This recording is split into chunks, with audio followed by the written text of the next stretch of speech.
The first thing on all of this is, where do you really start? And the first thing you should do really is look at your whole farm.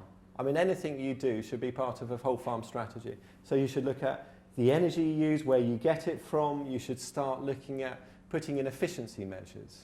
You know, one of the things was Yorkshire Water, I think last year, was losing, you know, an incredible amount of water every day. It's like, you know, 500,000 litres just through leakage. You know, it kind of makes a mockery of putting in a new reservoir if you're already leaking lots of stuff. You should look at doing all this resource efficiency. You can do it all through the Rural Development Programme, and they have a thing called Resources for Farms. And if anyone's got a pen ready, I've kind of got this verbatim now, you can phone up 0800 600 0845 600 9966.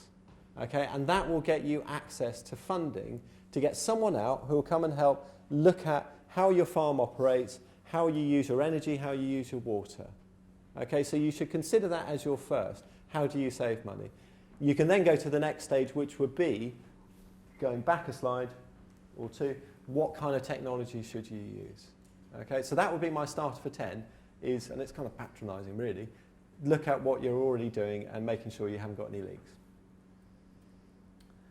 The question, and we're coming into the feed-in tariffs now, of why the South West? Main reason for it is the South West happens to have some of the best irradiation in the world.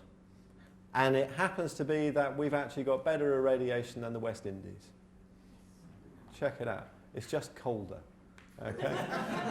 And that's the real shame in it all. Okay? And it also turns out that with your solar panels, they become less efficient the hotter they get. And there are some nice little graphs that show with heat how the efficiency declines with it.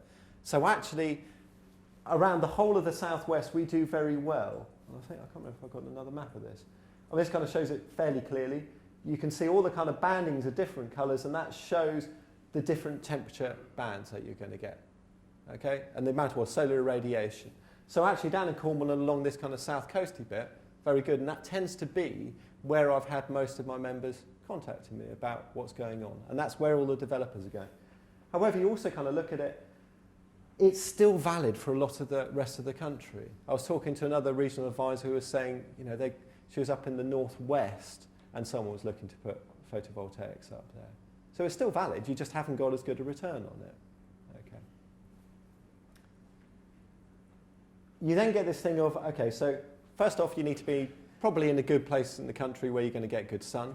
You've then got to think, well, how am I going to orientate and where am I going to have my buildings? There's a new rule in life, which is any barn or anything you build in the future is built east-west. So, you know, you want to be facing as south as you possibly can. This little graph, or a version of it, actually sits in here.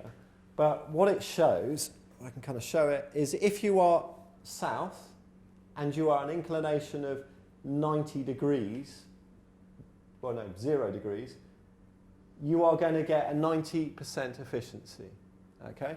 And then as you raise the roof, or you raise the panels up to a peak of about 30 to 40 degrees, 35 degrees being the peak, you will start getting your maximum efficiency.